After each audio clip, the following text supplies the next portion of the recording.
Right. All right, welcome back everyone. It is latest episode of Quadcom. Oh my God, I'm so happy we're finally catching up, brother. Pasensya na, I was not able to join you in person. Ang dami kong utang sa mga TV shows, radio shows, everything. But I said, let's do this on Zoom muna while we're on holidays. And then next week, Yes. play natin yan. Chris, you have been doing fantastic, of course, from afar, but now not so far. I've been following your work. Galing ah, grabe sa Facebook, bro. Talaga you've gone all in ah. Yun na yung TikTok top mo ngayon ah. Yeah, oo kasi na-realize ko talaga na kailangan natin pumunta sa mga iba't ibang mga plataforma para makalat yung yung tamang pag-iisip, 'di ba? And Facebook is one of the battlegrounds. Ang hindi ko pa na pupuntahan is TikTok, pero Facebook, yeah, it's growing very fast. Maganda yung maganda yung response sa mga viewers at I think we have to do more content on that nga. Absolutely nga, kaya nagpapagawa na rin ako ng more shorts. I think translatable yan very easily sa TikTok. Yung shorts Yes. na ginagawa mo, just put it on TikTok as it is. No problem.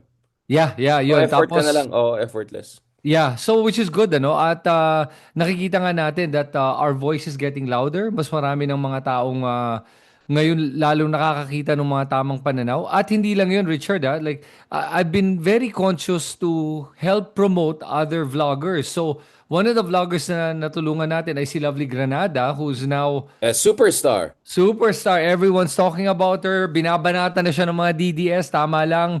At maraming mga Bisaya na nauntog na dahil kay Lovely. So, which is good. Do you want to tell us more about why do you think she's doing so well? Ano yung yung resonance? Yung nagre-resonate sa kanya, no, ay yung kanyang pagiging Bisaya. Honestly, yun ang isang hinahanap nga natin na merong sana na Bisaya na hindi DDS.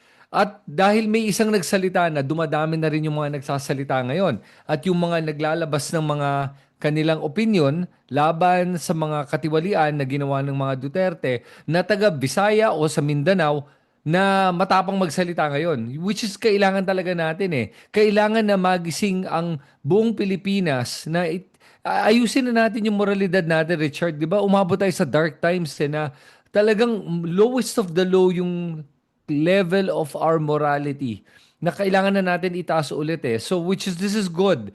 I'm glad this is happening and I am going to look for more Visayan vloggers o bloggers o kahit ano man sila that can amplify the voice and help people wake up. At ang term nga nila sa Bisaya at mga sinasabi nila ngayon ay Bisaya ako, hindi ako DDS o kaya Bisaya ako at nauntog na ako. Yun ang ano nila. Parang kami mga Ilocano kami pero hindi kami pro Marcos. I mean, we did that also for a long time, right? So I mean, at least on the record kami. So empathize and sympathize and of course very much supportive of that kind of approach. So before we get into the meat of discussion, pwede mag-recap tayo na konti. So kapon lang I had the latest Manila House talk. Humabol din ako sa Manila House. I had Prof. Winnie Monsut and Heidi Mendoza. So we had a fantastic discussion about corruption, different forms of discretionary funds, quite technical discussion, energy crisis, pwede natin pag-usapan a bit more later on, whether agree kayo kay BAM na maybe we need some price caps among others, that's creating a lot of debates also. But before that, eto na bro, April na almost. So ano na, anong petsa na? I mean, as someone who was there during one of the major trillion peso march, how are you feeling about the direction of the wind, bro? Well, alam mo right now, no, ang nakikita kong problema ng BBM administration is they're losing momentum. When it comes to catching yung corruption sa ating bansa. And dito nakikita mo na nag-close na yung ICI. They just concluded and they shut their offices na. They submitted the reports. Pero pag tinignan mo, no, ilan ba ang nakasuhan dahil dito sa ICI investigation na to? Ilan ba ang nakulong? Isa lang ang high profile na nakulong dahil dito, Bong Revilla. Yung kay Joel Villanueva and Jingoy Estrada, wala pa rin. Although, sabi ng ombudsman, is there are cases coming. And then, this is the problem I have with the administration eh. Especially with the ombudsman, Boying Remulla, he really should stop making these pronouncements and promises. Kasi nga, nangangako siya Tulad nung ginawa niya noong December 15, naging bago magpasko, tapos sabi, end of the year, tapos bigla na lang first quarter. Guess what? Today is the last day of the first quarter. Asa na yung mga pinapangako niya? This makes us lose faith in the government na parang lumalabas, window dressing lang ba ang ginawa nila sa pag-create ng ICI at sa paghahabol ng mga korap na sangkot dito sa flood control issue. Mawawala ng tiwala ang tao sa administrasyon natin pag hindi nila ayusin ang trabaho nila. Yeah, and what does it explain? I mean, we had Ma'am Winnie Munsot kahapon who said, eto na, pwede na tayo magbardagulan. So Prof. Munsot just yesterday said na personally, Falsis, don't worry, nag-warm up lang kami. So we were waiting for you para magbardagulan mismo. No, personally daw, Ombudsman Remulla daw, reassured na by May daw, Oh, may mga big names na daw ang hahabulin nila. So that's why Prof. Munson said, I'm gonna give it one more month before mag-all-out bardagulan na. So, what do you think about it before I go to Attorney Falsis? We just got the ball rolling, Attorney Falsis. No problem. let's see what Attorney Francis has to say about this ha. Pero para sa akin ha, strike 1 was December 15. Strike 2 was before Christmas. Strike 3 itong first quarter na pinangako ni Ombudsman Remulla. Strike 3 na siya. Will I believe the May deadline? Oh my God. No. I will not expect it na dahil madidisappoint lang ako kung wala na naman mangyari at magmumukhang daldal na lang ng daldal to si Remulla pero walang resulta. Yun ang nakikita ko talagang problema dito eh. Ang tagal na nito eh. And I understand they have to build the case. But at the same time, then stop making these promises kung hindi ka sigurado sa deadline mo. Yun lang yun. Attorney Falsis, welcome back. Ano na tayo, double-digit episode na tayo sa Quadcom. We were talking about the flood control in the first episode. Episode 12 na tayo. Wala pa rin update. Anong excuse or anong legitimate reason potentially na May pa daw, ayon kay Prof. Munsut, she was reassured daw by Ombudsman Remulla, that by May some big names will be dropped na daw. Tumaas ang kilay ko, di ba? Parang wait lang, anong petsa na? Mag-World War III na, ano pa rin tayo? Nasa 2025 pa rin yung political timeline natin. Parang laging may moving goalpost.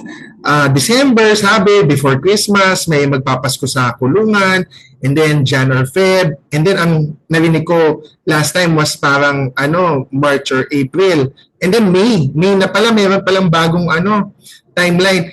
The non-cynical person in me thinks na because baka voluminous yung mga sinasubmit na counter affidavits or pleadings ng tatlong senador at saka ng mga ibang accused. But the cynical in me, nasabi ko na to sa ibang show, di ba?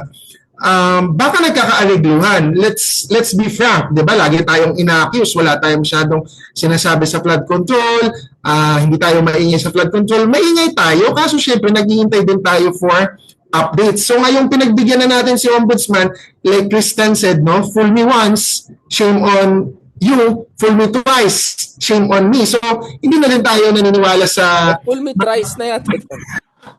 sa mga pangako ni Remulla, di ba? Hindi naman tayo maniniwala. Kailangan i-hold accountable natin din si Ombudsman in the same way na napakatapang niya tsaka napakaanghang niya magsalita tungkol kay Ombudsman Samuel Martirez, dun sa mga iba pa niyang tinira or pinatutsadahan noon. So, dapat siya sabihan din natin na talagang palpak siya sa ngayon until lumabas yung mga warrants of arrest. Yung sa areglo na sinasabi ko, just to clarify, kasi syempre may mga nagsasabi baka nagdi-delay ng warrants of arrest because may impeachment against VP Sara and to get the votes. Baka, I'm not saying the administration ang nag-aareglo. Baka offer din yon ng kabila or it could be both. Both sides are negotiating what can you do for me, what I can do for you. I'm not saying that's a fact.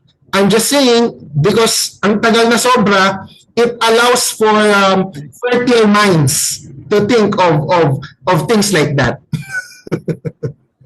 So, you're more on the skeptical side na talaga. I mean, basically, Kristen is saying we're way past strike 3 na to. Like, May is a bit too long. But I was surprised that Ma'am Winnie was still willing to be patient about it. But I want to ask, I mean, nawala na ba yung momentum, Chris? You think people nagkaroon ng fatigue sa trillion peso march and all of that? And probably they're Um, counting on that, nawala ng public pressure. Alam mo, no, ang problema din kasi, no, I do understand yung pagod ng tao. Nakakapagod eh. You know, it's like chronic fatigue. Yung chronic fatigue is Chronic fatigue that's fatigue syndrome. Oo, nakakapagod yun ha. And after a while, you almost get desensitized at you tune out. You tune out of it. At yun na nakikita kong possible na nangyayari sa mga mamamayan ngayon na parang sa dami sobra ng issue ng korupsyon na hinaharap ng ating bansa. Araw-araw na lang may naririnig kang korap at tingin mo nga yung buong gobyerno korap at walang accountability. Yung issue lang ni Sara Duterte is a perfect example. So at this point, cynical na yung ating mga mamamayan, unfortunately.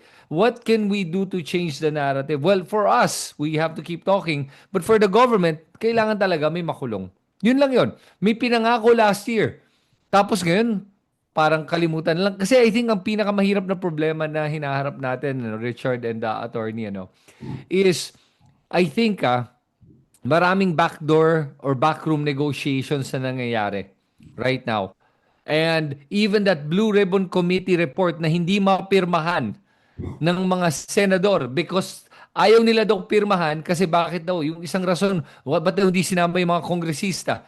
Iba naman yung Blue Ribbon Committee report dito sa congressional report. Sign it if there are enough people there that you believe are corrupt, sign it. Ibang usapan na yun sa Congress, gawan din ng isa pang report yun, ba't pirmahan lang to? Hindi mapirmahan. So look at everything. It's at a standstill right now.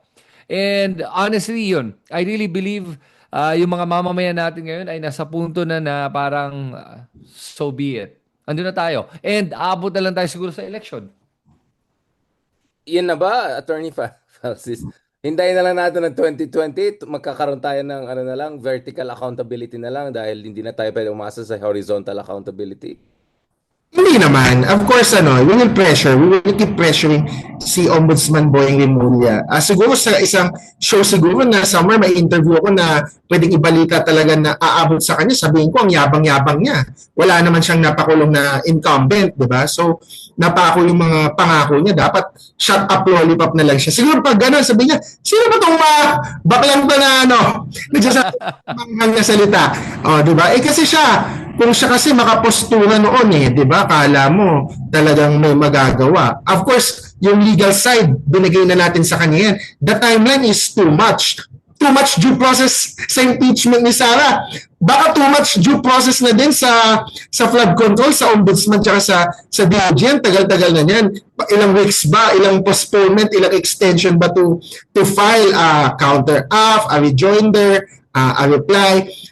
Parang hindi na pasok yan sa normal timeline kung talagang walang arigluhan. So, hopefully, yung mga ganitong usapan like ours reach Ombudsman Boying and matapik siya na gumalaw-galaw. Parang tinatapik mo rin yung isang journalist kong colleague. I didn't watch the full interview. Kanina I was trying to get parts of it. Parang nag-random sampling ako. Mukha naman Congressman Luis Tro was keeping her cool and where is this coming from, Attorney Francis? Sorry, I didn't watch the whole thing, so I was wondering where is this frustration coming from?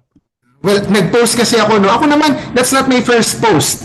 I've noticed that. I think I posted way before that si Karen Davila, although maganda yung style niya in general, nagugustuhan natin kasi talagang hard-hitting, talagang kino-confront niya. And that should be the case, di ba? Pag may fake news na sinabi, pag may kabalbala na sinabi, you should call it out on the spot or challenge yung mga gaslighting ng mga politicians. Pero there's also a balance to make, to toe the line na hindi ka naman dapat yung parang ikaw na yung interviewee, ikaw na yung guest. Syempre, ikaw yung interviewer, ikaw yung host, you still have a guest na the viewers tayo, we want more things heard from the interview like si Kong Jervil, parang kinakat siya lagi, hindi siya makasalita, and then yung pagkontra sa kanya, it looks and sounds disrespectful. Ako naman, alam mo naman ako, hindi naman ako unfair, like hindi naman ako hindi generous.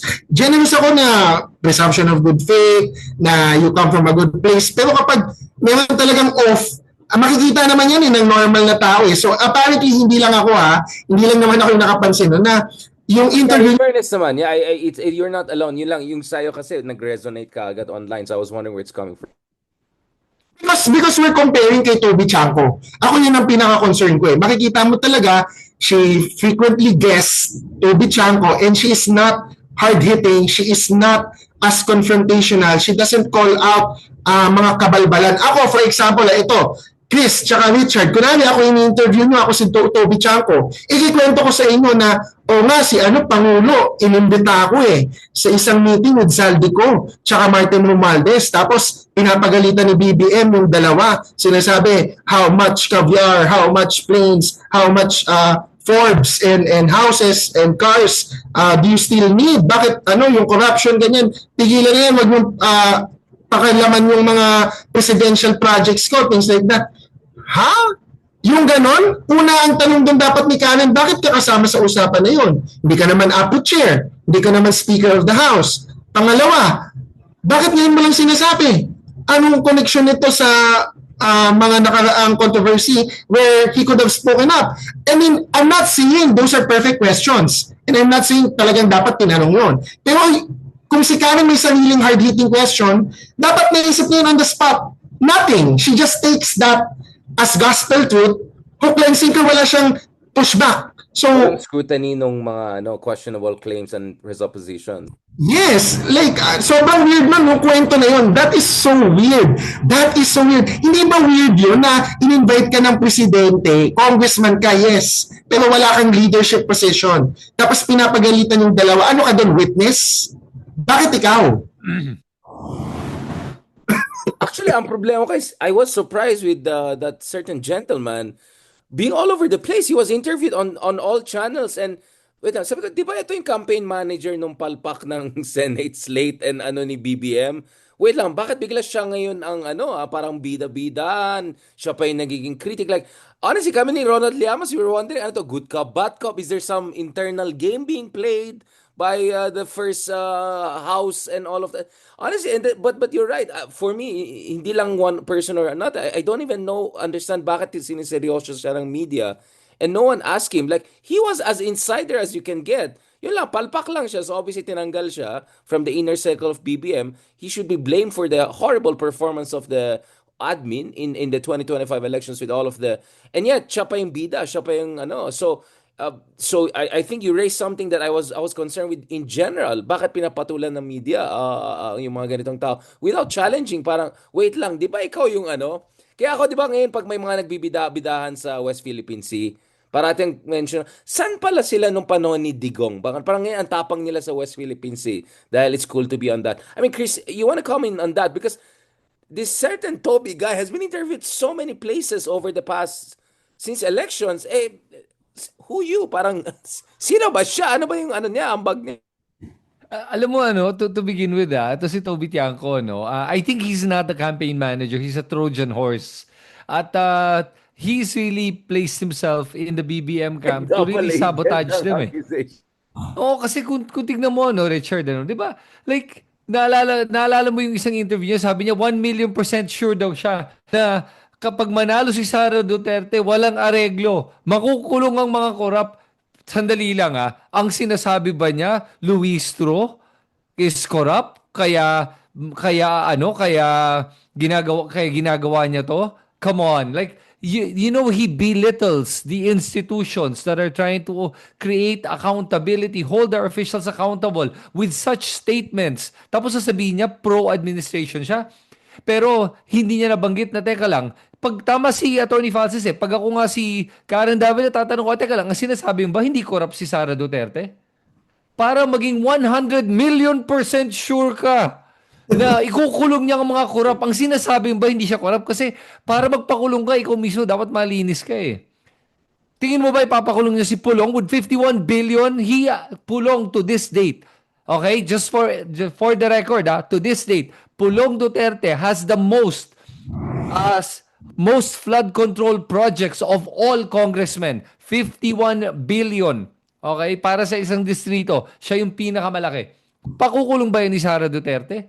O, pakukulong ba niya sarili niya? 'Di ba yung ang stupid nung ganong klaseng mga opinion na nilalabas ni Toby Tiangco to create a narrative na Sara Duterte is some savior that's going to challenge corruption when alam naman natin, alam mo, thank God talaga no lumalabas yung mga survey na nagpakita na over 50% of Filipinos believe Sara Duterte is corrupt, na hindi siya mapagkakatiwalaan.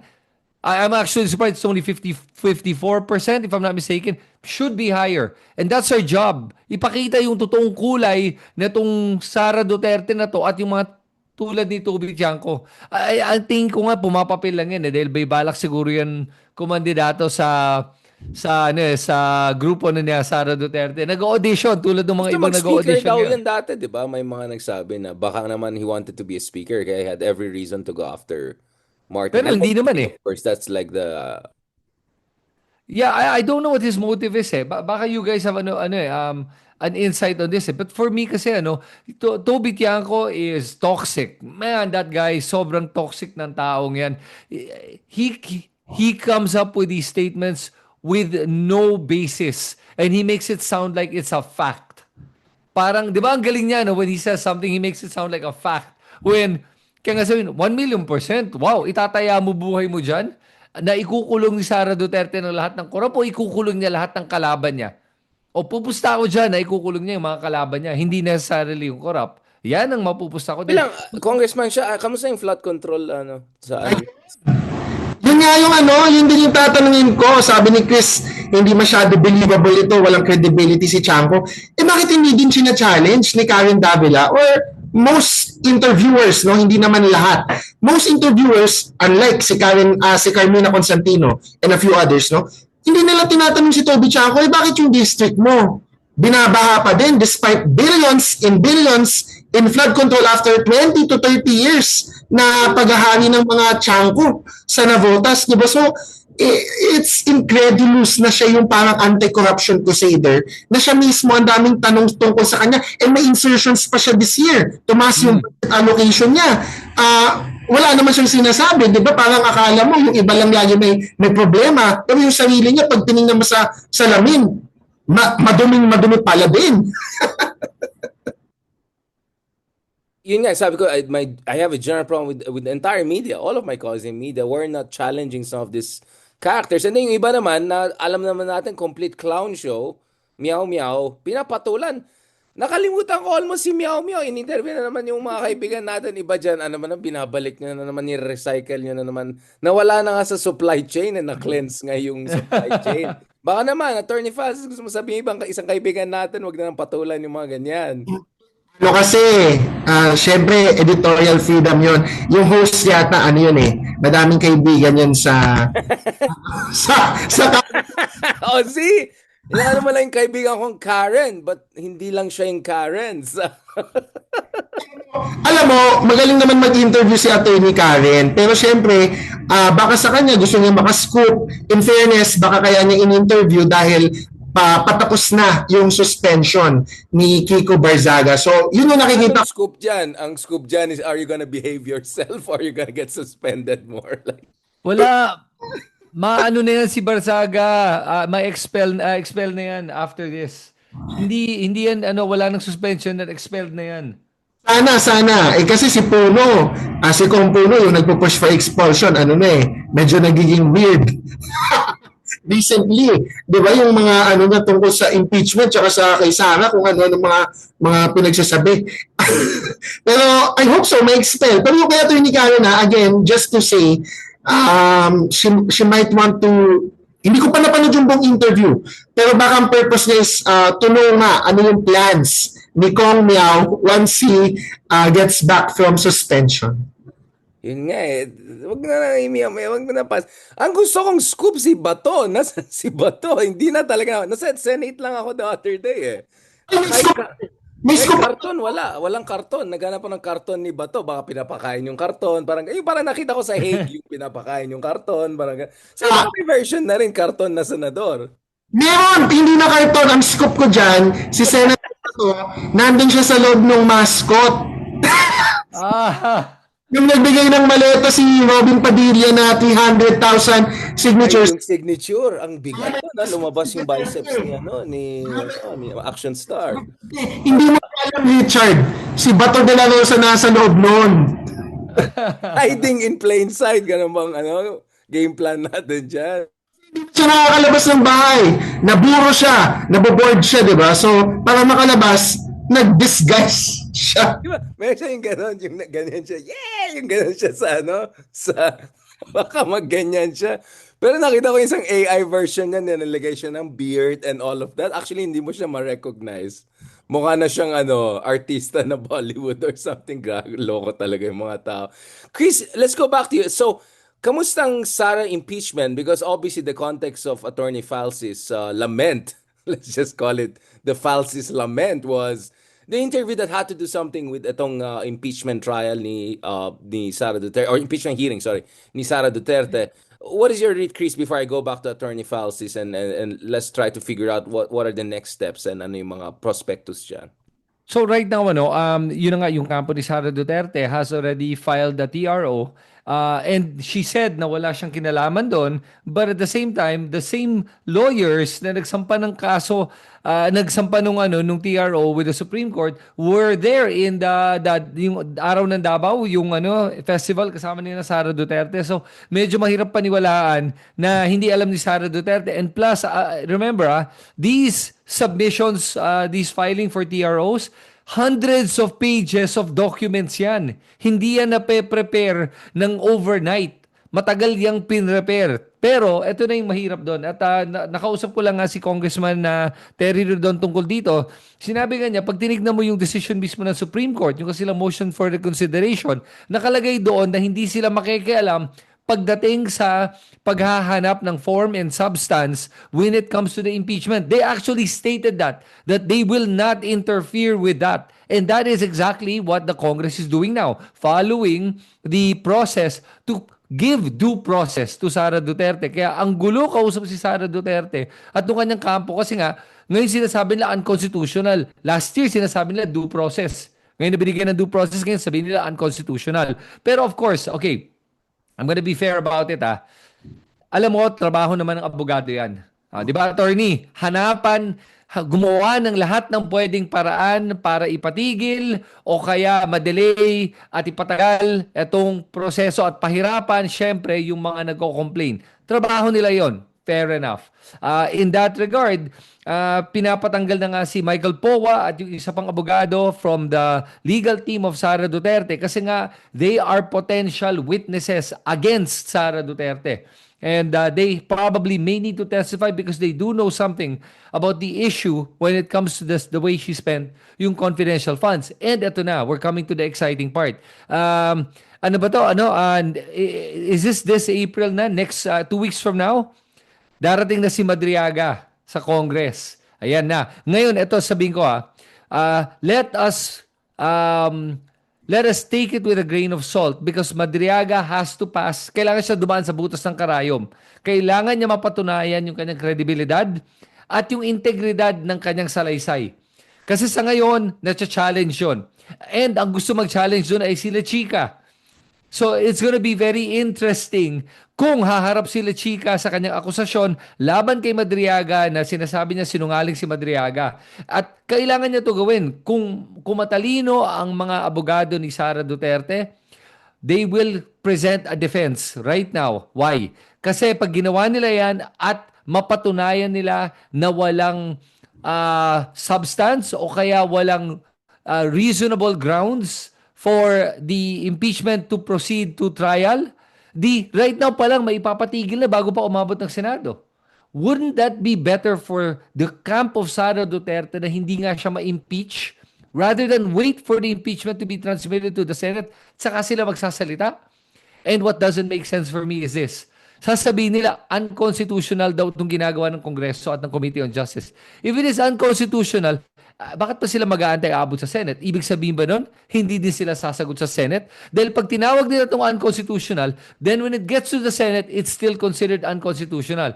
So will they not present a proper defense in the Senate, or will they present their defense? Then that's where you see that their logic or defense is selective talaga on whichever is convenient to their argument and their perspective.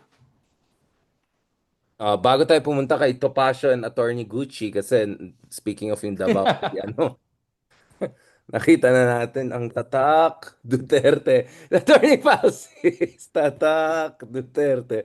Attorney Falsis, ano, kamusta ang analysis natin? In light of our, of course, I'll be very careful. In light of our Supreme Court ruling last year, and in light of continuous effort by the Duterte School of Constitutional Law to seek advice by the Supreme Court, if not intervention in this issue, on this issue.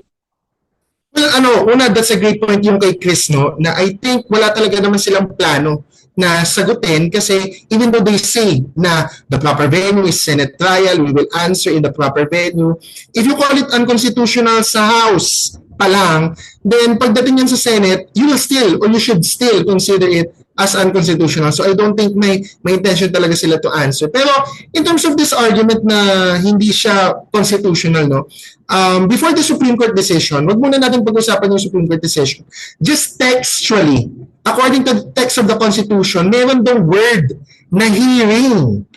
After hearing, by a vote of 1/3, the articles of impeachment shall be transmitted if it secures the number of votes. So, nandito na tayo sa hearing stage. Of course, alam mo naman yung George Orwell, 1984, medyo animal farm tactics. Nanggagaslight sila because allegedly, Kong Jervil said mini trial in some interviews, which she never did in a hearing. In Congress, she never said that. Only in interviews, no? So, that's a different purpose.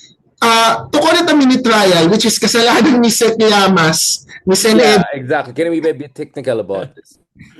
And ako, aamin naman din ako, syempre, part tayo sa mga ganong pundits, gagawa tayo ng term, mini trial. Syempre, excited kami ni Sen. Edu na at least may avenue to hear some of the witnesses or evidence, but not for the purposes of trial. Ito yung nakakalimutan ng mga tao. When we say mini trial, because there's a hearing, the hearing is for the purpose of either clarifying, validating, verifying, or double-checking the evidence attached to the impeachment complaints. Wala daw evidence na naka-attach. So, fishing expedition meron. Yung affidavit ni Madriaga, kailangan siya magkaroon ng hearing kasi nga sinasabi ng mga tao like si Kong Rufus, polluted source, hindi daw credible. So, for the purposes of examining the credibility, but not for the purpose of convicting, only for the purpose of determining probable cause. How do you determine probable cause kung hindi mo muna titingnan yung credibility ng witnesses or evidence, ng documents? Wala, hindi pwede. So you need to do a clarificatory hearing. Totoo ba, Madriaga, nag-execute ka ng affidavit na to? Totoo ba, was it out of your own free will? Itong mga sinasabi mo dito na detalye, bakit? Anong pang backup mo dito sa mga allegations mo sa kwento mo, ganun? So it's a clarificatory hearing for the purpose of determining probable cause. So kahit mini trial pa yan, it is just a pedantic, trivial, nitpicking attack na porket may ginamit na word na hindi proper, unconstitutional na. So, talagang walang basis. And then if you follow the Supreme Court decision itself said the House should hold a hearing. So, hindi pwedeng unconstitutional yan. The Supreme Court would be twisting and bending itself if it declares the House proceedings as unconstitutional because the House is just following the Supreme Court decision to the letter. So ako, I hope the Supreme Court does not issue a TRO against the proceedings.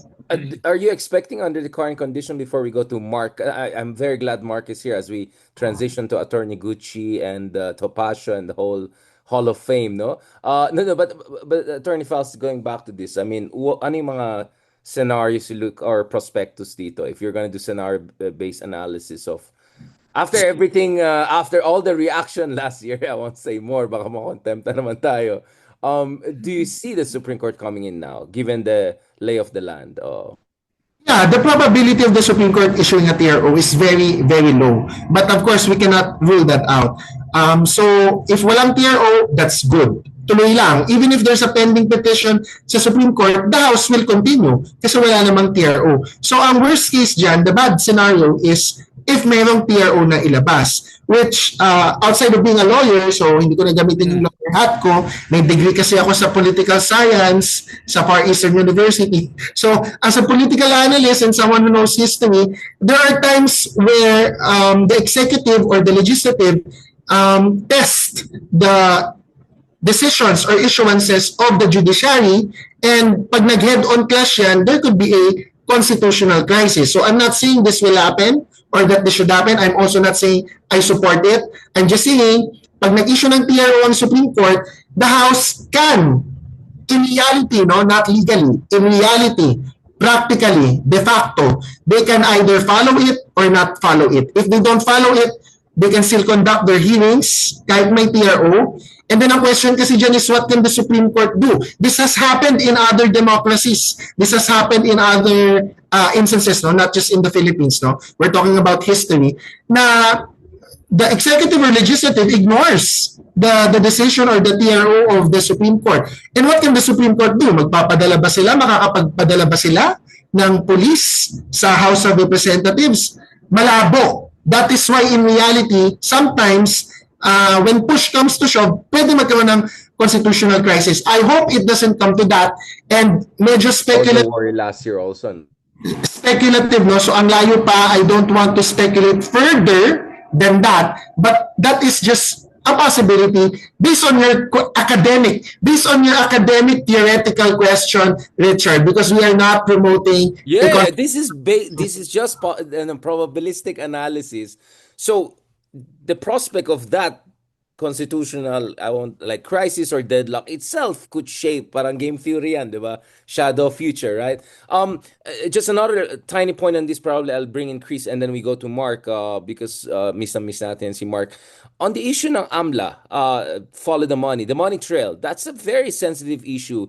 Now everyone is saying ito yung low-hanging fruit all these years, including last year when we were in the thick of the first impeachment attempt.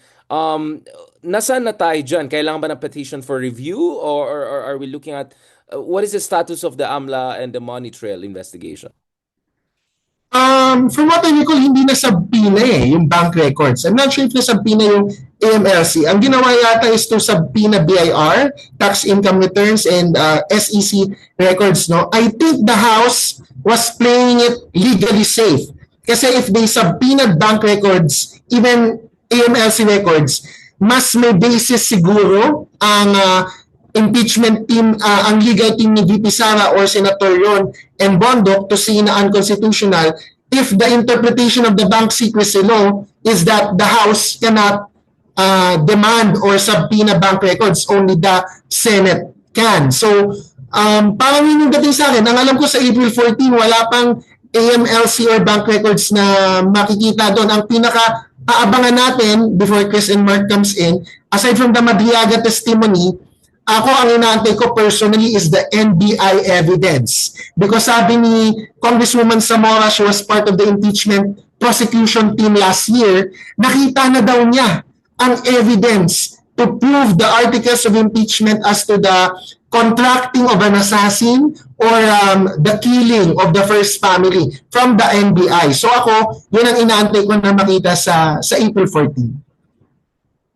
Interesting. Chris, you want to say something on the money trail issue before I go to Mark? Yeah, for me, just a quick one, before Mark comes in, is dito sa susupina ng bank records, from what it seemed like, kasi hindi naman daw yan nakasama sa impeachment complaint. Kasi ang pinag-uusapan natin is ill-gotten wealth based on the SALN. Kaya sila nakatutok dun sa 84, 88 million na declaration ng SALN, and then they're going to determine kung ill-gotten wealth ba itong 88 million na to from the previous SALN. Ang nagtataka lang ako, bakit hindi nila ginawang issue yung misdeclaration ng SALN? Kasi nga, I honestly believe the money that they have, the Dutertes have, and Sara Duterte has, is way more than 88 million. I would say it's in the vicinity of, yun na nga, yung lumalabas sinasabi ni Trillian, is about 2 to 3 billion pesos based on the amount of money going toward their bank accounts. So, which was surprising for me, kaya hindi, kung bakit nila kinuha. Explanation na binigay sa akin ni Congressman Terry Redon is that mas mabilis kasi kunin from government. Kasi yung SEC, BIR, Ombudsman, they're all part of the government. It's easier to get them to cooperate than having to go through the AMLA to get to the bank records, which are different set already. But it doesn't mean they won't determine an opportunity to look at that. They're just saying right now, this is enough. And kung kailangan, they might look at that daw. Yun ang sabi nila. Mark, you want to comment on this issue? What is the state of discussion about Sara impeachment trial? Kasi syempre, sinasabi ng ating mga ka-DDS na very concerned about national interest. I mean, every year they have some reason, climate change, I don't know. This year, of course, ang reason nila, energy crisis. Bakit may oras pa kayo dito? Kailangan natin ng energy conservation, nasasayang yung energy natin. Kamusta, Mark, ang level of energy? Kasi yung Department of Energy, parang kulang sa energy yung mga nila. Hindi, natatawa nga ako kasi yung mga nagsasabi na bakit kayo puro impeachment may oil crisis. Sila naman yung nasa Supreme Court Marami sila may. na puro bring him home, na puro gustong questionin yung sa ICC ni dating Pangulong Rodrigo Duterte. Pero para sa akin importante yung mga issues ng corruption. Kasi kapag sasabihin na naman natin merong oil crisis, parating may crisis Parating may problema, parating may ano. Yan ang nagiging Climate palusot change, that will be always a real. Oo, yan ang nagiging palusot ng mga kurakot. Kaya nga ang I always answer that. Kahit sa issue ng flood control, kahit sa issue ng confidential funds, o kahit ano pang issue ng korupsyon, the present or the past administrations, huwag nating kalimutan. Let's pursue it kahit kasabay ng ibang mga krisis. Kasi hindi tayo mauubusan ng excuses, di ba? At yan lang ang hinihintay ng mga sangkot sa mga korupsyon na merong bagong issue para makalimutan yung kanilang ginawang kalokohan. So, sa akin, ganun lang kadin kasagot. Hindi pwedeng kalimutan yung issue ng korupsyon. Kahit flood control, kahit confidential funds, dapat tuloy pa rin yan. I want to ask you on that because just before you came in, tinanong ko both si Chris and Attorney Falsis because kahapon lang sa Manila ako sa Professor Munsud. Actually, Attorney Munsud was also there with Professor Munsud and we talked about it. And sabi ko, ano na mangyari? Mag-revolution na ba tayo? Kasi anong petsa na? Mag-April na. Nasaan yung mga, nakakataas kilay na naman yung slowness. May daw, baka daw, the big names will come out. Ikaw, Mark, you think they're just trying to wait out the heat? Parang gano'n, parang kalimutan ng tao. I don't think makakalimutan ng tao, will they? Yung flood control scandal. Oo sana wag nilang isipin na they could take their time tapos makakalimutan ng mga tao kasi hindi and hindi to makakalimutan hanggang 2028 elections pakiramdam ko. They will remember kung sino yung wala nangako pero hindi tinupad yung pangako, kung sino yung walang ginawa, kung sino yung hindi humabol doon sa mga nagnakaw sa flood control. Okay? Nag-directive na yung Pangulo di ba? Kaya nga yung mahiya naman kayo, yung ICI, yung ano. So dapat malaman natin yung buong katotohanan at masampahan ng kaso lahat ng ano. Hindi makakalimutan ng tao Maraming mga ibang issue pero babalik at babalik doon sa naging pangako na panagutin yung sa ICI. Hindi Kaya nakakalimot pero napapagalan din talaga nafa-fatigue ako. na ba ang tao? Sorry, Sir Mark, of course, hindi nakakalimot pero nafa-fatigue na ba yung tao? Kasi parang wala nang protest Pwede. Hindi, siguro hindi na kasing init o kasing passionate nung September last year na talagang kasi may gulat na nagulat tayo na ganun pala kalaki, ganun pala kadami yung nanakaw ng mga ilang individual na ito sa DPWH saka sa Senate at Congress. So nawala na yung shock factor, nawala na yung pero kumaga at nasa isip pa rin ng mga tao at they will remember kung ibabalik at ibabalik. Yun ang problema ni Pangulong Marcos. Kahit na ano yung magagandang achievements na ma-achieve niya for the next 2 years, ibabato sa kanya ng tao, yung pangako mo sa flood control, anong nangyari? Kasi yung the mere fact that it happened sa kanyang unang 3 taon, 'di ba? May pagkukulang na siya doon eh. Kasi it happened under his watch. Kumbaga, ito nga dapat yung chance niya para i-remedyo, mag-remedy and bumawi man lang doon sa nanakaw na pera doon sa unang 3 taon niya. Kung hindi pa nila magawa ng paraan, malulusutan pa sila or worse, maramdaman ma-feel ng mga tao na pinagtatakpan niya yung mga sangkot talaga, then yun ang malaking problema for President Marcos yan kung sakali. It's already affecting him now, pero moving in lalo na sa election year. Ang worry ko lang ang worry ko lang, wag naman sana na the election with Sara Duterte, it could become a protest vote against President Marcos.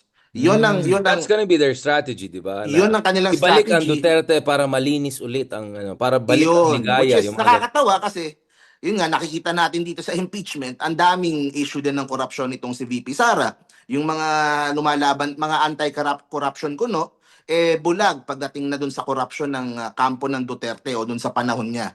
So, we should own that space. We should also be active sa anti-corruption at hindi maging protest vote yung mangyayaring 2028 elections laban sa kung ano man ang maging resulta nitong flood control investigation sa remaining years ni Pangulong Marcos. Ay, gusto ko yung owning that space. Mark, I'll go to you. I want to go back to this. So, speaking of, kasi kanina pinag-usapan namin si Meow Meow, si Toby Toby. Kamusta naman ito kay Attorney Tata Duterte, si Attorney Gucci? All in kay Gucci. Although, hindi ko alam kung naka-Ferragamo siya that day, but I don't know kung Gucci or Ferragamo. Tingnan mo yung belt, medyo.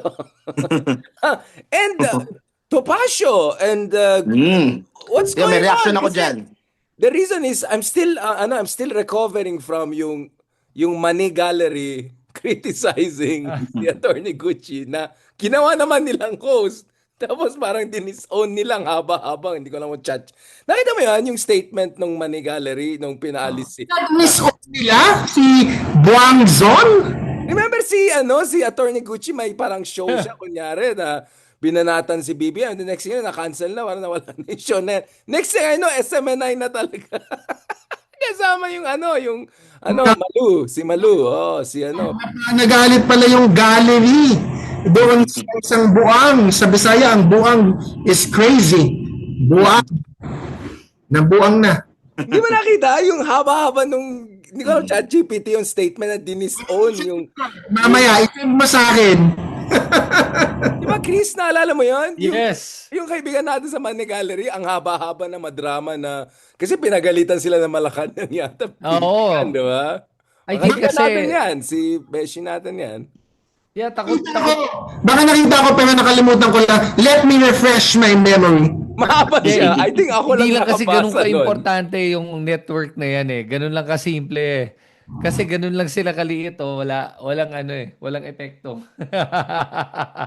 Man lang pinatulan ni Attorney Faust. Ako naman for entertainment sake. Parang, wait lang, first episode pa lang dinis-own na siya. So, nasa SMNI na. So, Mark, ano tong Topacio?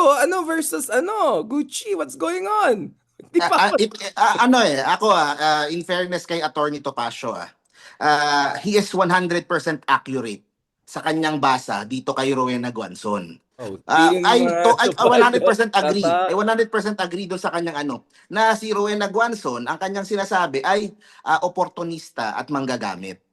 Yun yung kanyang sinabi. Ito, basahin ko na lang basahin ko yung kanyang pilit lamang niyang ibinidikit ang kanyang pangalan kay VP Sara. Bakit? Dahil sikat, popular, malakas sa taong bayan. Pero nung si Pangulong Duterte pa lamang ay gustong maging presidente, binablock niya yung certificate of candidacy. O tapos ang dami siyang nilabas na mga sinabi ni Guanzon before na against kay Sara, against kay Kibuloy, against sa SMNI. That was the time na dumidikit itong si Guanzon sa pink side. Nagpapalakas siya doon sa kampo ng mga pinks. And nung 2022 elections, nung tumatakbo si Lenny, doon naman siya unang nakilala eh. Yung naka-pink glove siya, tapos sumusuntok-suntok siyang ganon. Yung pala, the whole time, may pinopromote siyang party list. Nung nanalo yung party list, pinag-resign lahat ng mga nominee, siya yung pumalit. Tapos Diba? bigla may picture with with Sandro, Oo, so after manalo ng party list, wala pang isang linggo, of course si Lenny natalo, malungkot yung mga kakampings. May picture kaagad siya with Mm. Sandro, with Martin Romualdez. Um so tama si Attorney Topacio doon sa kanyang basa dito kay Rowena Guanzon. Ako personally, ito parati ko din sinasabi. Marami sa mga DDS na mga vloggers o yung ibang mga personality nila diyan, in person mabait naman eh. Maayos yung iba diyan, close friend ko pa, mabait naman. Pero si Attorney Rowena, kahit nung nasa kakamping siya, ngayong nandito siya sa kampo ng nila Sara, mata pobre talaga eh. Ang daming mga viral na videos Bakit na wala ka bang Gucci at Rolex? oh, hindi lang yung sa Rockwell, kahit mga ibang video na mga ordinaryong tao, dinuduro niya, mababa tingin niya kapag hindi siguro alta o hindi mayaman o hindi ganun kataas yung antas sa buhay. So, hindi ko talaga magustuhan kahit nung nasa pink siya, kahit ngayong nandito siya sa akin maraming mga DDS naman, siguro may utang na loob lang kay Digong, nandun sila, pero mababait naman, pagka kaano man naman. Ngayon, even itong si Robin Padilla, 'di ba? With all the differences sa policy and sa lahat ng kaibigan ko nagsasabi mabait na Naman tao siya. itong si Mabait. Robin Sa tamang, Padilla. yung puso niya nasa tamang lugar. Oo, his Yung, heart yung organ, yung part na yan, okay. that's the exact na hirit ni Attorney Guanzon dito kay Robin, mababa daw yung IQ. Pero si Robin, di ba? Ngayon, he is even defending itong si Guanzon. So ako I fully agree doon kay Attorney Topacio. Natuwa din ako nung sa lunch hindi siya kasama. 'Di ba? Nandun sila Topacio, tsaka yung ibang mga bisita doon. Tapos wala doon si Guanzon doon sa lunch na 'yon ng mga DDS after nung event. So, ayun. So, Talagang, na CCTV mo na ba? Contact tracing mo sila. hindi, may picture na lumabas na nag-viral. Kasi umiinit nga yung storya between Topacio and si Rowena Guanzon. Kaya, ayun. Kaya, ako, hindi ko talaga gusto si Attorney Rowena. Marami sa kampo nila, gusto ko naman in person, gusto ko naman as si Atty. Rowena. And pag sinasabi nga para sa akin hindi siya DDS, hindi siya kakamping. Basta kung saan siya merong pakinabang. Oportunista. Oo, doon siya doon siya pumupunta. Meow, meow. Kung sino magagamit niya, kung sino maano niya, and ayun, hindi mo din masisisi yung mga pinks na ganun yung galit sa kanya kasi pinaniwala niya yung mga kakampinks na nasa puso niya talaga yung pinaglalaban ni Lenny na good governance Oo. and anti-corruption and tapos biglang ngayon yan na yung maririnig mo ngayon na puro puri na, puro pagpapalakas na dito sa mga Duterte porket mataas sa survey. Oh, Mark, anong ginagawa mo nung nag-uusap kami? Parang God's play. Pagpasok mo, knockout punch ka. Nag-warm up lang kami. Ikaw, Attorney Falsis, before I go back to artista natin kasama, si Kristen. May mga nagko-comment, artista pala si Kristen na panood sa Itbulaga and all. Attorney Falsis, what is your read on it, Jesus? On this, Well, it's- Team Topacio ka rin? Are you also Team Topacio like me and Mark?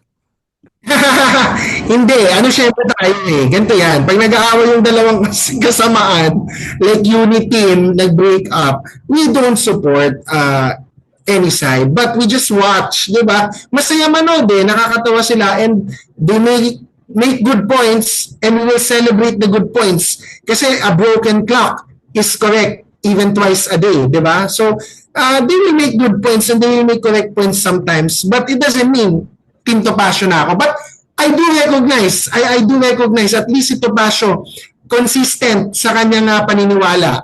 Ako, hindi niya ako kinamayan. Kahit Diba? kahit mali, pero consistent. Nakita niya ako, inintroduce ako ni Jimmy Bondoc. Sabi niya, I don't want to be a hypocrite. Hindi daw niya ako kakamayan. Ako naman, hindi ko naman in-offer yung kamay ko. Si Guanzon, tumayo, isa-isa, kinamayan sina Harold, Omar, Pulong Duterte or sino man yung mga nandun, lahat kinamayan. Si Topacio nakaupo, hindi siya tumayo, hindi niya binigay yung kamay niya. Sinabi pa niya sa araw ng Davao, sa Davao City, nung umiikot si Rowena para makipagkamay na, opportunista ka. O, sabi niya, kain suka ka. Daw ni Guanzon sa mukha niya mismo. Hindi niya kinamayan, sabi niya, kain suka ka, opportunista ka, gano'n, dikit ka lang ng dikit kay Sara. Gano'n. So, ako, I can recognize consistency. I can applaud consistency. But of course, hindi tayo Team Topacio. Meron lang tayong popcorn. Masaya lang manood ng BDS versus BDS. Wait lang. Kung dati, team ka sa 1, team ka Diliman, ngayon, sa loob mismo, meron din split. BDS versus BDS ko, no. In fairness kay Topacio, siya, legitimate BDS siya kasi Nazi siya, dati pa siya, panahon ni Duterte. Parang Ngayon, Topacio and legitimate in one paragraph sentence page ay medyo, I'm having a hard time putting it together. So sabi mo, even a broken clock is correct twice. So nakaisa na si Topacio. Let's wait for his next one. Yung tsaka may position siya sa PDP Look pa. So definitely PDP is out of the question. So definitely hindi kasama si Atty. Guanzon sa Gucci. PDP. Kasi may ranko si Topacio doon eh. So ang way na lang niya makapasok sa slate ni Sara is through ibang Independent. Endorsed by independent Sara. or Pong. Oh. Si Guanzon. Interesting. Ikaw, Chris, mukhang, Chris, alam ko, gentleman ka eh. Sino bang kausap mo dyan? Patulan mo nga tong topic na to kasi we're gonna go to the last part, which is very important. 2028, some of the internal surveys suggesting that it's getting close. I heard from at least one very authoritative source na 8% na lang yung difference. Rafi's going down to 3rd place and Lenny's going up to around 30%, around 38 si Lenny. In fact, we did a speculative map on this that I'll discuss later on, collating 3 or 4 different surveys. Nandito yan with projections and all. I will have a special explainer on this soon. But Chris, bago tayo pumunta dyan, anong take mo dito sa Topacio versus Gucci? Is this really inevitable na ba itong mga ganyan showdown? Mag-UFC na ba tayo? Saan tayo pupunta? Alam mo, no, talagang tingin ko merong matagal nang initan yung dalawang yun eh. Pero I like Attorney Falsi said nga, no, na I'm happy to watch in the sideline. At popcorn na lang, manunood na lang ako dito dahil nakakatawa how these guys implode. And remember, this is not the first time na nakita mo ang mga kampo ng mga Duterte na nag-aaway-away sa isa't isa. Tingnan mo lang si Panelo at saka si Harry Roque. 'Di ba? Yung dalawang spokes ni Duterte nag-aaway, nagbabanatan ngayon. And this is something very common with the Dutertes. And for me, Rowena Guanzon is an opportunist. I would not trust her with a 10-foot pole, even a 20-foot pole. Ingat ka sa mga taong tulad ni Guanzon dahil ang mga ganyan, ahas yan talaga. At mahirap talagang kasama yung ganyan. And you know what? Ako, I don't really care for Topacio. I don't like him. I think, he's a misogynist, asshole, but for whatever he is. Anti-Semitic even. He makes like Oh yeah, lahat na Nazi nga jokes, pero horrible person. saka KSP talaga eh. Nakita mo ba nagbanggit pa siya nung pag gusto daw niya man rape nung kapatid ni Ann Curtis daw. Di ba sinabi niya parang nagpapapansin lang talaga. Dapat Manyakis sampahan ng kaso to eh. Oh. At saka dapat talaga ma-disbar na to eh. Pero anyway, regardless, for me, I'm surprised Guanzon still has any credibility and people still follow her on Facebook. Malaki yung following niya sa Facebook eh. Hindi ko maintindihan kung bakit eh. Then again, hindi ko din, kasi pag tinignan mo, no, everyone likes to look at a train wreck, di ba? Nakapikit mata pero gusto mo sumisilip, di ba? Ganun talaga eh. And Rowena Guanzon is a train wreck in the making. Those are interesting. So, Attorney Falsi, sinong unang ma-disbar sa kanila? Kung mauna si Topacio. Kasi si Topacio, Yun ang dapat mag-poly-market na tayo. Yung sinong unang ma-disbar, sinong una. I think we should do a poly-market betting na. hindi ko napalitaan kung may nag-file tungkol sa Rockwell incident. But yung kay Topacio, di ba si Sara Ilago, she filed. And then, one other party filed on the same basis or issues. Si Rowena parang wala nag-file. Gusto mo ba mag-file, Richard? Nagpalamig na nga ako eh. Kaya ako nag-abroad for a while. Tapos iba, sabi ko, parang tinitira naman ako ng mga usual suspects. Tapos biglang naging quiet. So ano kaya nangyari? And then nakita ko yung update. Kaya pala may civil war na naman. So Mark, I want to start the last part of our discussion with you because you were among the first people who look at the intra-DDS civil war, right? Back in the day, some went Isko, more Bongo, some went more Sara. So we have been tracking this, Mark, together, no? Yung Project Pilipinas natin from 2019, 2020 pa lang, di ba? So where are we there now? Because if you look at multiple surveys collating it together, so we try to do a graphics here, Sara is actually slightly increasing because I think Bongo is a little bit out of the picture right now. So still she's consolidating the DDS base between 35 to 40%. And then we see Lenny also going up right now, Rafi going down because I think Rafi has made it clear he doesn't want to run for presidency. Although I think vice presidency, it looks like the Turfos will be in conversation ipso facto given the dominance they have. Because I think the Tangere ba yan? Yung may, parang it sounds like orange. Yung survey suggested actually if you remove Rafi and Tulfos don't endorse, papunta ka pa kay Sara yan. So it's gonna be interesting. But we see Lenny really picking up. And some suggest actually it's more like here at 30 already. So we did some speculative analysis. Kasi hindi ko alam kung ilalabas ng bilyonaryo yan. So expectation namin, I think bilyonaryo might release one of those internal surveys I've been discussing for a while na confidential pa for now. So it's getting very, very close and interesting. Of course, assuming Lenny runs, and then there's a debate about if Lenny doesn't run, is Bam in a best position or Risa or Kiko or whoever. But I want to start with you, Mark. Where do you see this race going? Because we see very steady yung numbers ni Sara. In fact, if anything, slightly nag-increase. Probably with Bongo no longer being in the conversation for the foreseeable future. Although unlike Bato, I think nagpapakita pa rin naman siya, hindi pa naman karton. Where do you see the race going? Do you see the intra-DDS fights getting nasty later on or no, magkakonsolidate na sila? Magko-consolidate lang sila eh. Yung itong mga minor na away, mga ano-ano lang yan. Takot naman sila lahat kila Sara eh. The Duterte family holds the kasi ano eh, lahat naman yan ay galing doon sa charisma or kung sa whatever you might call, kung anong magic meron yung tatay. Okay? So naipasa sa mga anak, merong mga nakikisimpatya kasi nakita nila matanda, dinala sa dahig, hindi nila naiintindihan yung buong EJK issue. So naipasa dito kala Sara. I think ito pero ako yung nakikita kong mga surveys lately na with Lenny inching closer. Mukhang ano eh, mukhang I'm starting to see nga na ano eh, mukhang posible nga talaga. Ang worry ko lang yung percentage ni Rafi Tulfo, hindi enough yung i-endorso niya si Lenny Robredo Yung para 15%. lumipat. Yes, para lumipat kay Lenny. So, merong mga quality si Rafi Tulfo na gusto nung 15% na yon kung Na bakit more sila DDS. ha? Na more No, DDS nung yung na kay Rafi qualities. na percentage. Oo. Na There more is an DDS. overlap between DDS and the Tulfo Oo eh, Nacho. oo eh. Hindi naman halo-halo naman eh. Kasi siguro si Rafi yung mga natulungan niya, yung pulso niya sa because of his show, yung pulso niya sa masa, tapos yung political will, tapos pag yung nagagalit, pag yung so kailangan pag-aralan siguro mabuti how to kung si Lenny talaga yung magiging kandidato or kung si Bam or kung sino man sa pink side, kung paano magta-translate yon para hindi mapunta doon sa kabilang side eh. Kasi yun ang ano ko, yun ang worry ko. I think ang importante pang tignan din is kahapon pinag-uusapan namin is maging factor pa kung sino yung pipiliing VP ni Sara.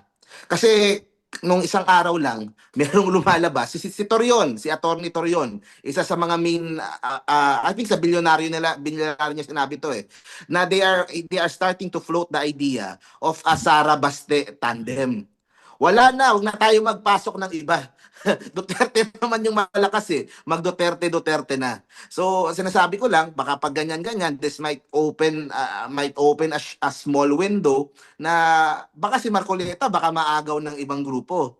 Baka mapunta sa ibang ano. So, may mga ganong factors at play pa eh. So, importante din yung choice ni VP Sara kung sino yung makakatandem niya to make sure na ano, kumaga wala nang kokontra kay Sara pagdating sa kampo nila. Ang kailangan na lang niyang tignan is everybody happy at wala nang kakawala doon sa kanilang kampo para to join another group o kumaga sumama sa ibang grupo na she would face sa 2028.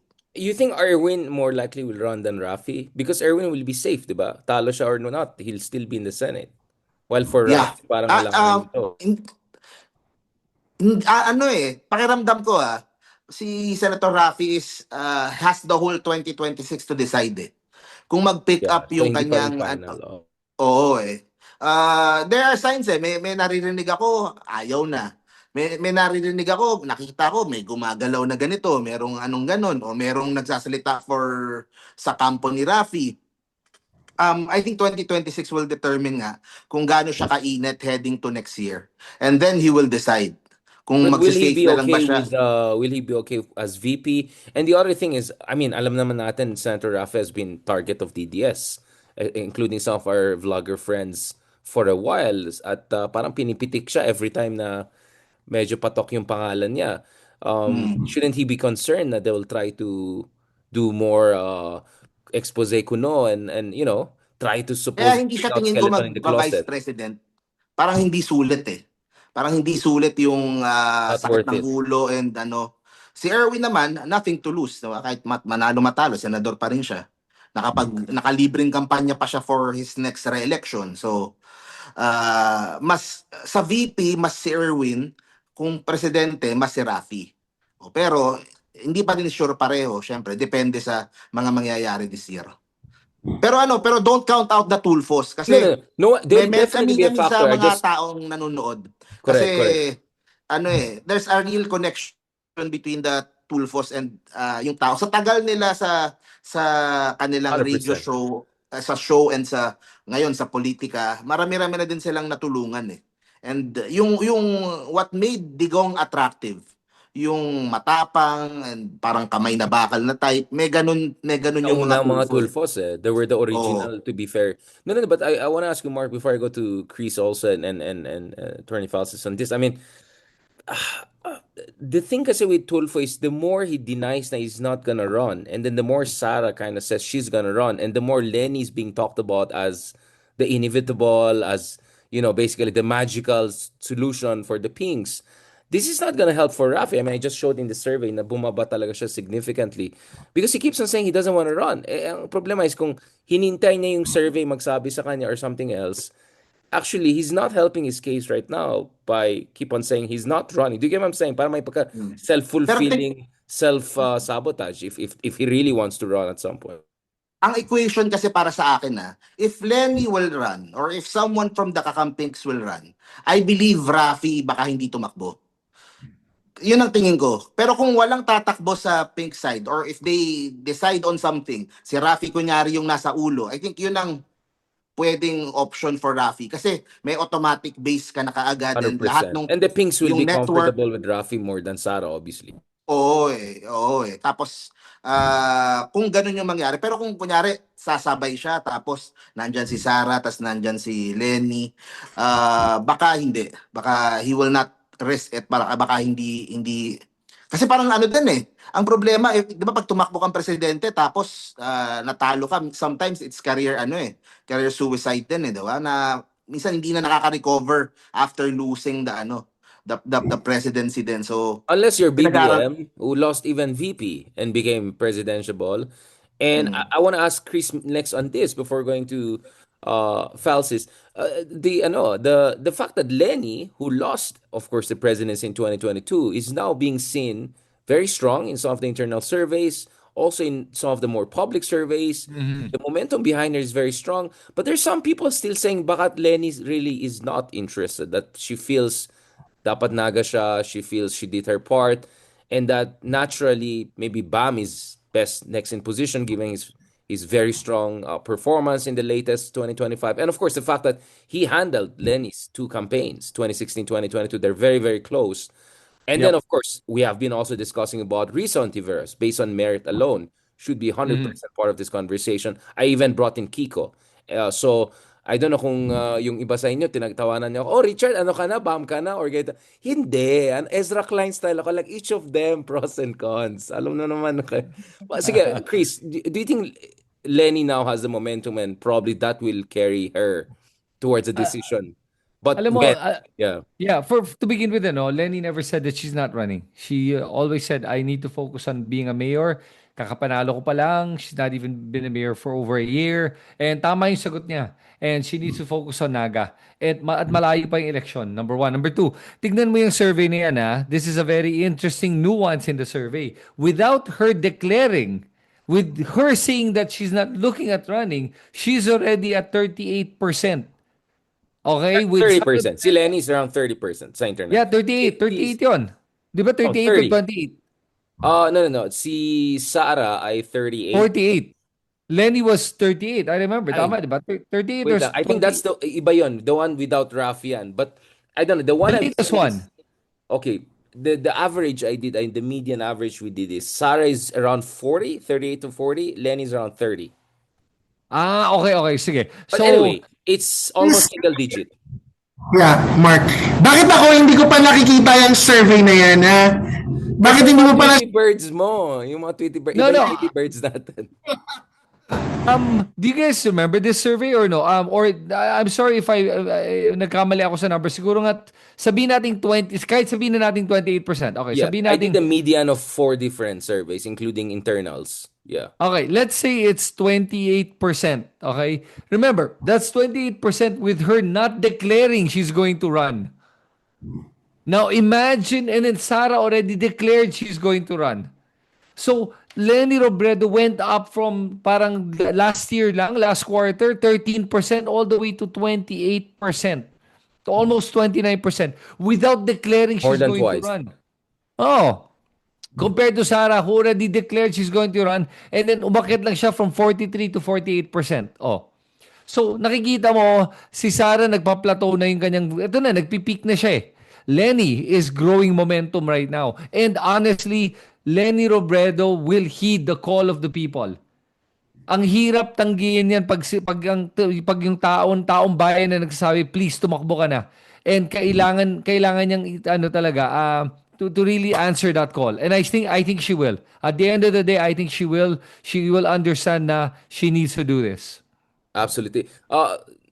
Attorney Faz is with you, Jez, no? Pag-usapan natin yan kasi I think things got a little bit too hot last year and there's a reason why I'm telling this to you kasi kasama tayo sa mga bardagulan. I think the whole Riza, Bam, Sentry, Lenny, let's be honest, in a way, they're all in the same team, right? There are, I mean, Ronald Llamas might say other things, but between us, they're all part of the same coalition, in theory at least, right? But I would say more than theory. So I think things got a little bit ugly last year, and I think recently the whole ideally with Bam, I think it got a little bit nasty on all different sides. And I'm not saying no one deserves getting criticized. Absolutely, we can have a conversation about that. But just how do you think is the best way to ano yung mga meta rules on deciding who should be the one to represent the Pinks? And my sense talking to the other side of this equation who don't want also the Dutertes coming back is if it's Lenny, if it's Bam or anyone or Risa that they feel has the momentum and unity, they're willing to even have some sort of a tactical alliance. Maybe Tulfo will be there, so something like that. I mean, because clearly we know hindi pwede more than one ang tatakbo laban kay Sara. That will split the rest basically, right? And also maybe I'll go back to Mark and Chris on that. How do you also win over the soft DDS? Which is where I and Chris started, right? Talking about this ex-DDS, soft DDS people who could be won over to the other side. Well, if you're talking about meta, di ba? Ang presidential run naman talaga is about one, people's clamor. That should always be the meta. If there is a clamor from the people about a specific candidate or a specific set of values represented by a candidate, organic talaga yan. Walang makakapigil. Pinoy, Duterte, Lenny, pag sinabi ng tao, ito ang gusto namin, yan ang gusto namin, sabi nga ni Chris, mahirap yan tanggihan. So, we will see sa clamor ng tao, so far, nag-gravitate pa din ang mga tao kay Lenny, which is coming from the other meta, yung Totga nga. So, 2022, natalo si Lenny, but many people feel na si Lenny pa din yung the one that got away for them, na she would have been a better president than this president. Plus, if Mark is talking about a protest vote, diba? If Sara Duterte is a protest vote against Bongbong Marcos, I can see that the meta as well is Lenny Robredo is a protest vote against Bongbong Marcos. Kasi nga, they ran against each other. Lenny represents a lot of things that are quite in contrast to Bongbong Marcos and to Sara Duterte. So yung protest vote, dalawa levels eh. 2 levels yung protest vote. Yung team yung nanalo, overwhelming yung mandate 2022, Bongbong Sara, and Lenny represents a protest vote against both kind of candidates. But backpedal lang ako ng konti din sa pagtakbo ni VP Lenny, no? So I think Chris is correct na hindi pa nga nagde-declare, mataas na yung numbers. But I can see, I'm not sure if you watched or heard yung recent interview niya kay Bernadette Sembrano, makikita natin na may evolution eh. Yung sagot ni Mayor Lenny noon from a very hard no. Talagang hard no noon na parang hindi na siya tatakbo talaga sa 2028. Versus itong kay Bernadette Sembrano, sagot niya kay Bernadette Sembrano, parang I found it a very soft no or a very coy answer. So parang sa ngayon, she's keeping the doors open. Apparently, Options yun are ang still, options open. yun ang dating sa akin. So nakikinig siya. Siyempre makikinig siya sa people's clamor. Kapag kailangan ng tao talaga, lalo na may crisis ngayon, si Sara pwedeng na-impeach. Baka tinitingnan lang din muna ni Mayor Lenny, waiting out the political circumstances and context before making a decision. Kasi if Rafi has until this 2026 to decide, ang alam ko din ang timeline din ni Mayor Lenny, she might decide December 2026 or Jan 2027. So I think there's a space for that for Lenny to run. Maybe last words, Mark and Chris, about how do you win over the soft DDS and the undecided, which is huge, potentially 20-30% of the population at least. Well, ako muna, Mark, sabihin ko lang first of all, I think kailangan talaga we have to learn to meet in the middle. Maraming mga DDS naman kasi are matitino and they just want peace and order. So, alam mo, pag Decisive leader. pinag-usapan na, They want decisive leader. Ayaw nila yung mga yeah, sure, yeah, madisente. absolutely, yeah. 100%. I understand where they're coming from. 100%. Yeah, so by understanding where they're coming from, then you just offer an alternative to them. Kung ito decisive, hindi ba natin pwede tanggapin to? Kaysa yung isa decisive pero corrupt. As a matter of fact, I don't even look at Sara Duterte as even being decisive.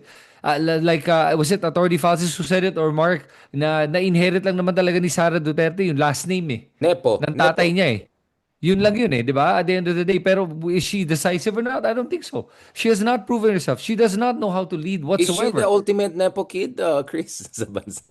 Yeah, dapat, 'di ba? Pag dinignan mo, pero ito 'yun sa akin we have to understand na karamihan ng mga DDS pag kinorner mo, they will double down.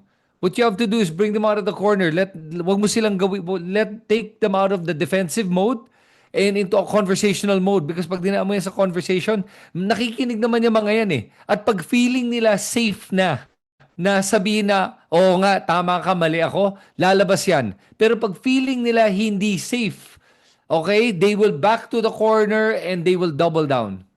So yon. So pag inattack mo yan, magdo-double down yan, dedepensa yan. Pero pag pinakita mo na, uy, okay lang pare kung umamin ka na mali ka, without forcing that on them, letting them be the one to accept, nga, mali ako dito. Believe me, maraming mga taan yan, magbabaliktad. Si Lovely, marami na siya napabaliktad, marami na nauntog dahil kay Lovely. Yan. Good, positive untugan. Yan ang kailangan natin. I completely agree. Kaya akala ng dati ng tao, DDSO, kasi I try to explain always saan galing ito. Of course, one of the latest one got me into trouble getting persona non grata. No, also yung di ba? Kulang talaga tayo sa Mindanao. I don't know, they're gonna twist na naman what I'm saying. I mean it. I mean, di ba? May pagkatotoo naman yung Imperial Manila neglect Of course, unfortunately, na-weaponize ito ng mga entrepreneurial demagogues. But it's a fact. So, I 100% understand where folks are coming from. Which brings me to you, Mark, because you have been saying this for a while, Mm. especially since the Dolomite days, no? When we were discussing why the Dolomite Beach and all. Hindi, sa ngayon na, dalawang bagay. Nasabi mo isa eh. Pero yung una, I think it's important for us, yung side natin, to win the anti-corruption vote.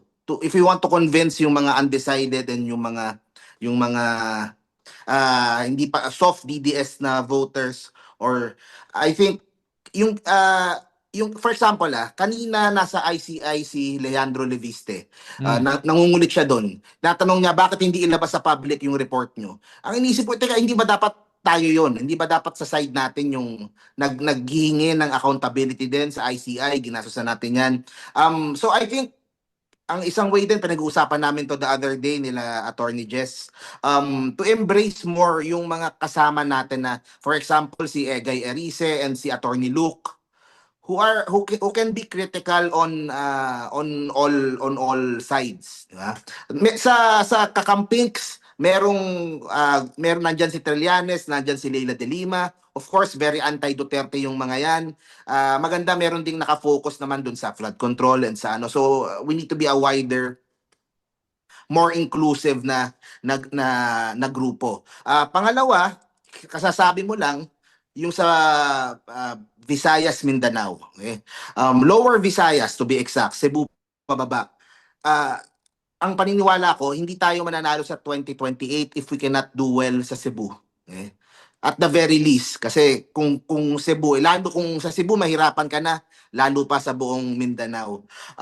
So yung strategy we need to do something. Kailangan mas maraming pumupunta, we need to exert more effort. Dito sa Luzon, kakayanin na natin sa election season and sa ano. Yun lang talaga. I think that's the only strength talaga na they have na sobrang solid eh. Kung alisin mo sa equation yung Cebu pababa, pantay naman yung laban eh. Pero the Visayan speaking provinces gives them the advantage. And So para Cebu sa is the akin, swing state. Cebu is Florida. sobrang importante ng Cebu. Kung 2028, I think yun lang naman yung advantage talaga ng mga Duterte. Yun yung ano, that's why mukha silang, kaya ang taas kaagad nung panimula nila, nakukuha nila yung bandwagon effect. So mas doon lang sila lumalaki. So we really need to do something about that. We need to engage more people, more Visayan speaking influencers and politicians, and have a clear cut strategy on how to win Visayas and how to lessen their lead sa Mindanao. All right. On that note, our future campaign manager. Yes, Jess, you want to add? Yeah, I think dapat magkaroon si Lenny or si Bam, si Lisa ng Obama under translator. Pero dapat Bisaya translator. Kailangan meron talagang sasama sa campaign or merong proxy or spokes. Si Lenny, si Surrogate. Bam, surrogate, or a spokesperson din talaga na Bisaya speaking. Yung talaga parang ma-identify with Lenny Bam Risa na ito ang nila, connection sa mga Bisaya or how to communicate with the Bisaya speaking people. Kasi kung walang ganung I think last election yun yung kulang din eh. Wala masyadong intentional engagement sa language ng mga Bisaya mismo. So I think that's very important. Absolutely. Look at the Probably a candidates spokesman there. who can speak 2-3 languages na Filipino language. To fill up the slate, tignan na yung mga candidates. I-prioritize yung mga candidates from Cebu, Visayas, Mindanao in filling up the senatorial slate, the VP, or 100%. Maybe Chris, since you're the production galore guy among the four of us, maybe we should do an event in Cebu before the end of the year, no? Let's do a town hall meeting. I think we should get the ball rolling ourselves. I mean, even if we're not running or whether we run or not. I think we should do that on our little part, no? Town hall discussions tayo mas with our schools doon siguro. counterparts. Pwede din. Oo, yung mga influencers, kausapin natin, tayo, parang Joe Rogan style na 10-10 tayo That would be fun. Yeah, whether let's do Davao, it. whether Jensan, whether Cebu. But I think Cebu would be perfect start, no? Para hindi Yeah. naman tayo puro Metro Manila at saka Luzon lang, di ba? I think that would be fantastic. Bawal ako sa Davao. Well, and last time I checked, hindi pa ako persona non grata sa Davao. So let me cash in that before I get bawal in Davao. Okay, maybe we skip that. Maybe we can do Jensan or Marawi or other beautiful. Ang Cagayan de daming Oro. places. Bukidnon. Yeah, there's so many. Mindoro. Of course, Siargao. I would love it. Any moment we can do Siargao. So I think we should do that ourselves also, no? To get the para siguro ma-inspire din ang tao to do more of a direct engagement dun sa mga counterparts natin. And who knows, baka naman we also learn a little bit here and there Boots of on the other ground. beautiful languages. Diba? Absolutely. Absolutely. So, Chris, ha, ikaw yung boss namin sa... Let's set Sige, up sige. Let's something. organize Oo, something. let's Game do ako something doon. proper. Let's find partners. So, shoutout sa mga University of San Carlos. Ayan na, nagpangalan na ako. Yung mga potential partners natin for this, no? Jess, Mark, and Chris, maybe we can have some institutional partnerships and also more than happy to meet yung mga kaibigan natin, our counterparts in Cebu, in Mindanao, who are doing fantastic, fantastic job also.